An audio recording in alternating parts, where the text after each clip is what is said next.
Thank you very much, Professor Samsudin. Assalamualaikum warahmatullahi wabarakatuh. Peace be upon all of you. Excellencies, esteemed speakers and moderator, esteemed religious leaders, esteemed ladies and gentlemen. I hope that I speak last will not become a trend because, of course, women's first, ladies first should not become ladies last. But I know that it is because of my name, it's explained, so it's okay. Thank you for having me here. It is really my pleasure and my privilege to be here. And many, many years ago, I got to know the Society of San Egidio through my father, President Wahid, who attended many of the conferences and was an early advocate for interreligious dialogue. Him going into interreligious dialogue wasn't without a challenge, as he was a leader of a very big Islamic organizations in Indonesia with around 100 million of grassroots followers, Nahdlatul Ulama. So when he started talking to other religious leaders, then people just didn't understand his thinking and thought of him as a sellout for our religion. In fact, I remember that the first time he set foot in a church, there's a big condemnation against him. The first time he went to Jerusalem, we even had death threats for 1 month. But with time and conviction, he continued the struggle, and now interreligious dialogue is seen as a necessity in our society as a way to build bridges in an increasingly diverging world. So this particular conference for me is very touching as I follow in my father's legacy.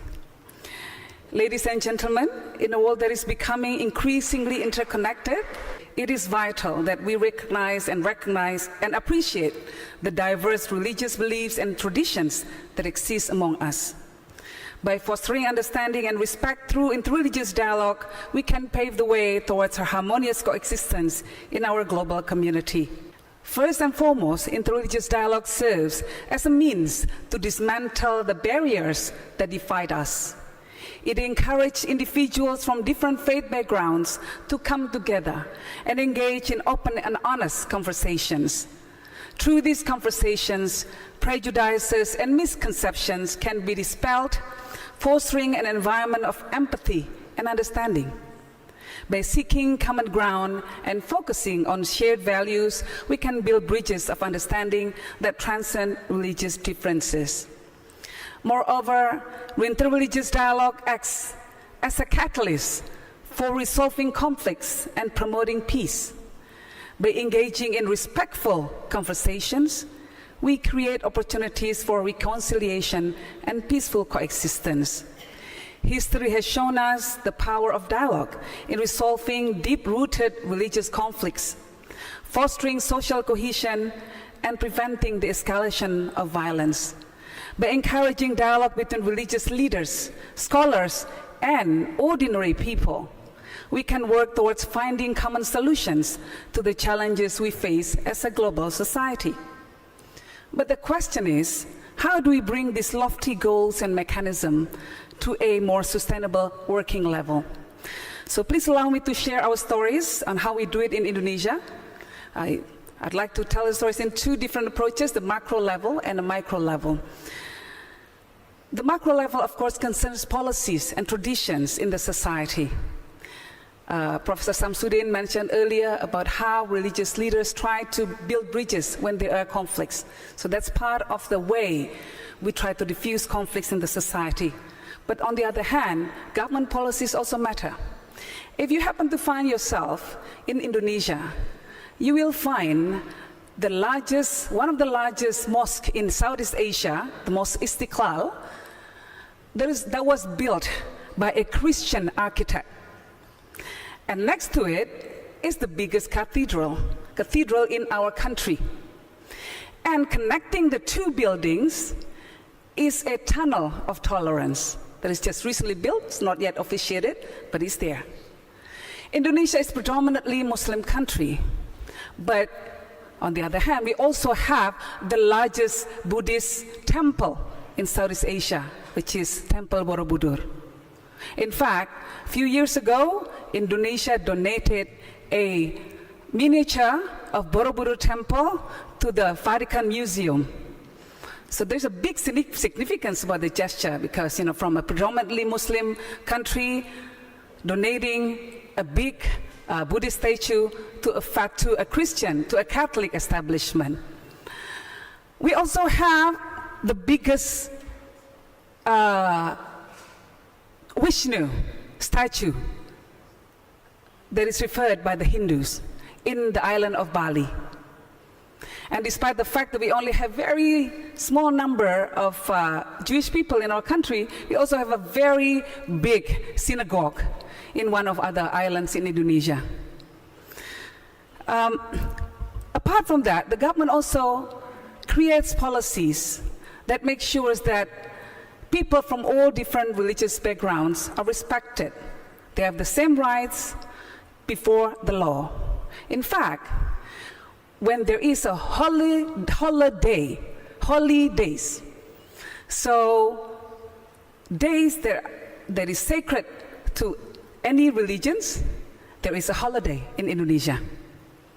Not just Christmas, not just Idul Fitri or Idul Adha, but also sacred holidays, sacred days to the Hindus, to the Buddhists, and also to the Confucianism. So for us, actually, the more religions we have in our country, the better it is, because there are many holidays. It is a joke, you're allowed to laugh.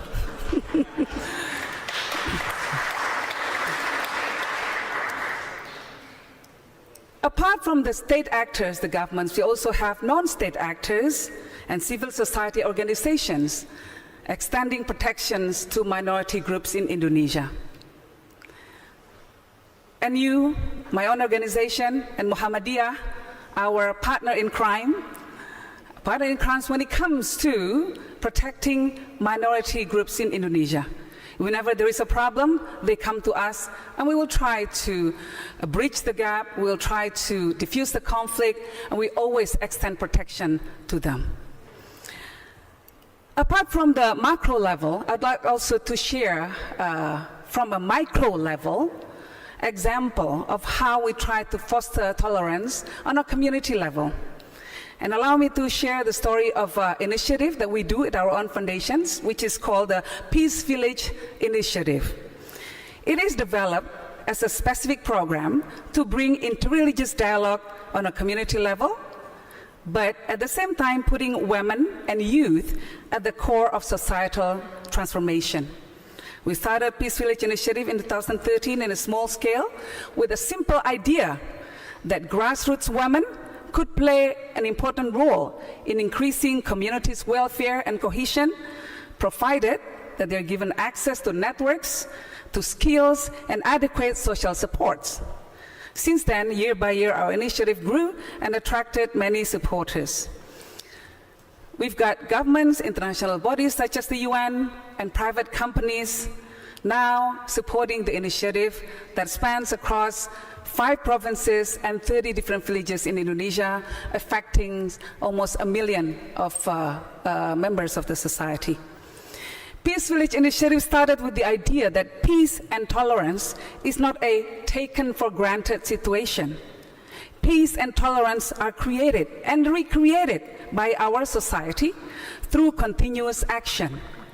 Social conflicts occur not because of mere differences in religion, in ethnicity, language, or even political leanings.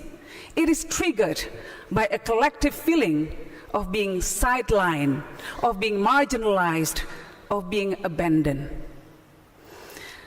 Therefore, we try to approach this issue holistically.